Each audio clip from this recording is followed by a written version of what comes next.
perfect subject. But if you understand subject in the way Hegel does, and if you understand substance as subject, you realize that there is no perfect system. And I think maybe you can comment on that, but maybe to change the topic a bit, it's related. You made a video talking about why democracy is likely doomed, and you're relating it to game theory, and that was really fascinating. And I was wondering if you could go into the why is democracy doomed? Well, because we don't have Plato's Philosopher King, man. Once we get that, we're gonna be set. We just gotta go find that cave, pull him out, make him do it. It'll be fine. Few things, marvelous. I think when it comes to the idea, the word perfect is kind of funny, right? Like, what does it mean? The word perfect mean? Does it mean the perfect pen, one that will always have ink in it and never break, and that if you throw across the room will not make a mark on your wall because it will always pluck back in? What does perfect mean? Aquinas and had that thought where he said, your thumb is perfect if it works, where perfection is always tied to working. So, for example, your hand is a telos, a point, telos bound, a point of the hand is to pick up the pen. Therefore, your hand is perfect because it is holding the pen, right? So perfection is relative to point and task or what it is for and so on and so forth. That's more Aristotelian, obviously. And it's also kind of the idea that any other language of perfect is kind of just an argument of salience or something, right? Where you say this hand is prettier. I mean, it's kind of weird. Like, what would even perfect mean? Like it's the best at gripping a hand? Okay, well then perfection is tied to task, right? So when we talk about Hegel making the perfect system, if we're talking about a system that never fails, well, no, that is not what Hegel is talking about. But he is talking about, with the absolute knowing, a state of which failure would be integrated into it in such a manner that would be part of the functioning. And therefore is perfect in so much as the failure is integrated into it. The error is part of the process, just like we were saying earlier. If that's what we mean by perfect, well, yeah, of course, that's Hegel's goal. He's trying to make the perfect system that functions, taking seriously the fact that the subject equals the substance. This is what it would do, and it is perfect in so much it is perfect in so much as it is taking seriously that ontological reality and then making it toward the task that needs to do, so that consciousness can be for itself in such a manner that it best integrates itself with absolute knowing, and so on and so forth. So it depends on what one means by perfect. If by perfect we mean a system that never fails, no. Arguably, Hegel's almost doing something better. He's doing something that makes the failure a feature of the function, which is much more interesting per se. Because again, if we go back earlier to saying that failure and error is necessary for creation, well, then the system is a creative system per se. It is perfect because it is creative. But then, of course, the word perfect has to have a different function, because you can only have perfection comparatively. And if you don't know what's going to be created, you can't call it perfect because you don't know what's going to be created in the sense of comparison. You can only call it perfect in the sense of the creative active is occurring. The function is being realized, and therefore it is perfect because a creative act is occurring, of which is known on the level of the subject in its relation to absolute knowing, into coming to terms with its very finitude and limitness, that's not a term, being the necessary condition for the infinite, or the movement, or the infinity of the creative act, or the continual unfolding. And this is very similar to, if we go back to Christian theology on the idea. And I think Christian theology is fascinating because we're talking about similarity and difference. That's why the Trinity, I know the space trilogy, the dance at the end, Augustine, three essence, one essence, three persons. There's this fascinating idea that God has to entail a kind of difference that is not a essential difference, that there's a difference between persons, but there's a harmony in the dance. So there's a similarity, but there's also a difference, and which is quite a fascinating conception. Well, in the same way, there has to be a way that the individual person, all moments of me through time are bound in a sense by the same essence of whatever the reference point is, that is Daniel, and yet the moment of tomorrow and the day after that and the day after that does not equal all together. Like, if you added them all together, you would not get my essence per se, because the essence is always in excess of the total Yes. sum of those points put together. And yet, those points in time all put together do in fact unveil something about that essence, but it's never complete. It's never the total map. The other language to use, so with the meaning, the other language to use is Hegel is very interested in a system that takes seriously the fact that the map isn't the territory. Right, if we use that sort of language, and that's the idea that my idea of the pen is never equal to the object of the pen. The map is never the territory, and the one that's also tempting to bring in that I probably won't be able to help myself and do would be Kurt Gödel with the incompleteness and so on and so forth. But I guess I was thinking about as you were talking on this idea that in the absolute, it's the acceptance that the map is not the territory and actually seeing that as a positivity. Like it's kind of negative, like, oh, shoot, the map isn't the territory. Crap, we're doomed. Hegel wants you to see that as actually the possibility of a new creative space. That is as actually a good thing, right? So for example, here's my sticky notes that I've written down a bunch of things because you said a bunch of smart things. So the sticky note, and I've enjoyed it, and I'm going to write a paper. So here's my sticky notes, and I look at this and I go, my idea of these sticky notes are never equal to the sticky notes. I have two choices. I either go, well, that's terrible, and then I give up and I throw down my sticky notes. Or I go, because my idea of this is not bound to the object, I have the possibility of imagining a smiley face on it. So I was able to draw a smiley face because the map wasn't the territory, right? So because there was a divide between my idea of what the thing was and what it is, I could imagine it differently.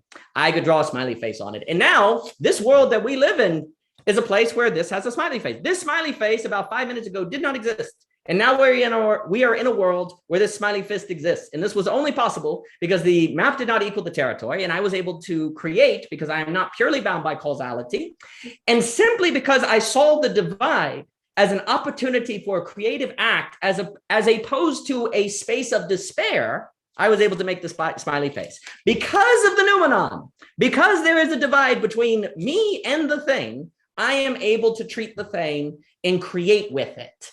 If there was no noumenon, there would be no creation. And so the very split of things that they are in themselves and me is then for consciousness to exercise its uniqueness and its creativity. That divide is for consciousness because then it makes it possible for me to create and not be bound by causation. And the state of absolute knowing is where you revel and are glad of this. Mm-hmm. Right. And I was wondering, to reach absolute knowing, when you've kind of internalized this limitation of yourself, for me, not for me, for Hegel, that is on the path to the absolute. What you're doing is you are one of the things you're doing is you're recognizing that whatever lack you have inside internal to you, that lack is, the lack in the other, you see that lack also in you. So substance is subject, right? And that in that way, that really opens up the way, the path to forgiveness, because you can forgive the other, because that same evil that you see in the other and you're blaming the other, that exact same evil is in you. And so really you have to understand the universality of lack. And of course, no one talks about this better and more than Dr. Cadell. And so we can all have our positive differences, right? But we're all united in our being internally self-divided. And as you said, for all of us, the map is distinct from the territory, or is not the territory. And so this is how, just to relate this to what I've talked about on my channel with the agony of Eros, Byung-Chul Han, talking about the narcissistic self who tries to subsume everything within itself and tries to subsume the other. And in this way, it negates the other. There's no room for otherness. So because there's no room for otherness, there's no room for love or forgiveness. And that actually reminds me of Hegel critiquing some interpretations of the words of Jesus Christ, who said that you have to love your neighbor as yourself. And Hegel said, well, the way it's understood by the majority of people is not, for him, it's nonsensical, because how can you love yourself? There's only love in relation to an other, right? And that's why if you're going to have self-love, it's going to be some form of idolatry, because you're setting a false idea of yourself up and you're loving that as if it were the other. And also this relates to just Christianity in general, the idea of communion, of like the communion is, when we talk about communion, not just taking the Eucharist, we're talking about communion with other people, community in the Holy Spirit, that is always extending outwards towards each other and bringing people in as well in this act of, there's a Saint Dionysius the Areopagite. He's a early Christian monk. He said that there's always an act of procession and reversion, and so you extend outwards, it returns. And if you're only extending towards, if you're only going towards, and that's what you have with the narcissistic self, that is actually how, to tie it in with Lewis, that's how he describes the state of hell in the Great Divorce. It's being obsessed with yourself and turning inwards, and you only have a finite amount of self. Like, you are very small compared to all the otherness out there. And so if you're trying to subsume everything, you're making the world very small. Also, this point of identity, that the self-relating point that has no otherness, this is what Hegel calls the night of the world. And that is described, he describes it in very hellish terms. So just like C.S. Lewis. So I see like a connection there. And just to remind you about the question I asked, I'm only saying this because I commented under the video on democracy being doomed, and I remember commenting about this stuff, talking about Byung-Chul Han and the narcissistic self. So maybe you could talk about that, and then maybe tie it into the democracy stuff, because I really want the audience to hear you talk about that. You're magnificent. I did not see your YouTube has been deleting all these comments that people post. Well, it wasn't. It was under. It was my personal, so it would have been Traden. No profile picture. It wasn't Telos bound. Well, I didn't mean for you to reveal your secret identity. Or no, it's fine. It's fine. Now, YouTube, I'll tell you what, like, all these comments are vanishing. People are like, why'd you delete my comment? I'm like, I didn't. I'm so sorry. Yeah. A few things. What's very interesting on the idea that love the neighbor as yourself. Most of the neighbors are trying to kill the Jews. So, neighbors that, we hear the word neighbor and we're thinking like, oh, you're suburbia, the person who, like, you're kind of friendly with. It's very important to remember that neighbors are like people who want to kill you, that really hate you. And there's also something interesting to this idea, like, love yourself as you love your neighbor. Well, your neighbor is in this kind of act that's trying to destroy you. So there can be something about that where you're killing your own ego to yourself.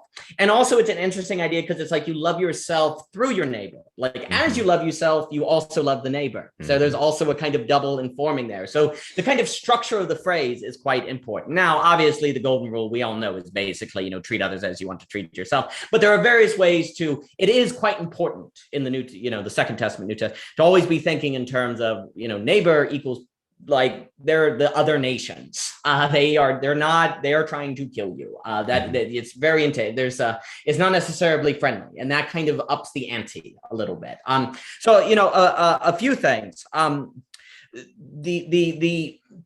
the idea of democracy, so on the paper with the game theory, it's going to talk about what is your metric for determining what is a good conversation? Like, what is your metric? If everyone has a metric where the point of a conversation is to be right, as opposed to determine what is right, well, then there's very different strategies one would use in order to achieve that goal. So, for example, I'm going to use the dominant strategy of not letting you talk and just forcing you to listen to me, because then I will be right. But then you will simultaneously do the same thing, right? Because you want to be right. And that's exactly what we saw with the 2020 election debates between Biden and Trump. It's exactly what we're not America's bright points, I'll tell you. It was not Lincoln and it was not Douglas. But so, the problem is you end up in that situation when you have the wrong metrics, you get a Nash equilibrium. And a Nash equilibrium is a situation where if everyone does what is rational, you get a suboptimal result. It's a situation where if everyone is rational, then you get a suboptimal result. So in a situation where you have the wrong metric, being right as opposed to determining what is right, then what constitutes being rational is that of which leads to conversation not working or people not determining what is best, but instead just stroking their own ego. But that will be rational because you have the wrong metric. This is also, so if that metric doesn't change, and hopefully the paper and the talk elaborates on this, if that doesn't change, then yeah, democracy is doomed, because everyone's going to be implementing a dominant strategy relative to what is defined as rational, and that's going to give you a widespread Nash equilibrium that is going to give you a suboptimal result. But of course, the only way to, so basically what you have to do, what did I say? You have to change your metric to determine what is best. Well, one, you have to believe that you can even determine what is best. Two, you have to believe that there is something that exists. And you're not going to do any of that if you've been reading Kant all your life through Kant and thinking there's a noumenon and you're stuck in perception and stuff, that there is no truth. Like, you have to believe that the human being can somehow get closer to something better, which that's another reason why Hegel can be very important. If you take seriously the idea that consciousness is for itself and therefore reliable, there is reason to think that what he presents itself with is actually something that can progress, because if the subject equals the substance, and there's not a hard divide, and the subject is participating in the making of the subject and can influence it, and therefore is not hard divided, then yes, we can change our metric for what constitutes a good democratic discussion, and we can escape Nash equilibriums in a similar way. That because what the key idea.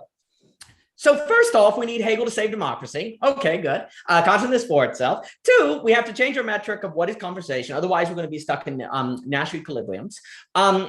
Because also, too, a democracy advances not necessarily, like we use the phrase that debate, democratic debate, right? We talk about debate. All right, well, what's your metric of a debate? Like some side wins and some side loses. This is very problematic if democracy is all about debate, because it's possible that you have a winner in a debate and both people are wrong. Just because somebody won does not mean like it's right. Like there's no guarantee that truth emerges out of a debate, and worse yet, if people have not been trained to think they can know truth, they wouldn't even recognize it if the debate gave you a faulty result, right? So you have to change the entire way of thinking of people's democracy from, to put it very generally, and Michelle and I did a discussion on this today, from debate to discussion, where discussion is trying to climb a mountain per se, so that you can get to the top. Because here's the other funny thing, you actually can't have a meaningful disagreement until you understand the other person. Like you're just disagreeing with your impressions until you fully understand them. So real disagreement requires a whole lot of empathy, like trying to enter a person's system and thinking about it, right? Because then you can really, so you can't have real disagreement unless you have a lot of understanding.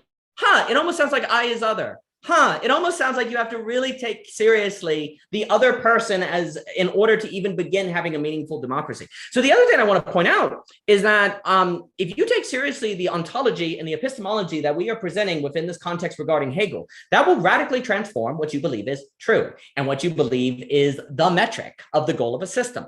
That will change what is rational. And that will also transform how the society organizes itself to possibly escape Nash equilibriums that otherwise it would not escape, that will give you suboptimal results. People participate in democracy relative to how they define themselves and relative to what they think constitutes thinking. And if they don't have a Hegelian understanding of their identity or I as other or absolute knowing, then the way democracy unfolds will be quite different. And it ultimately will likely probably end up being susceptible to AA thinking, which of course it is. Once we get our party in, once the Republicans come to office, then the country will be saved. Well, that's just AA, the perfect system. You're coming back to what we said earlier. Once the Democrats win, then everything will be good. Democracy now basically is just power, because what else is there? Because if the name of the game is to be right as to determine what is right, that's power. That's just a dominant strategy. That's all there can be. So if you don't get the right metrics, which I think can only be determined within everything that we've been describing, then democracy is doomed, because all it will be is power.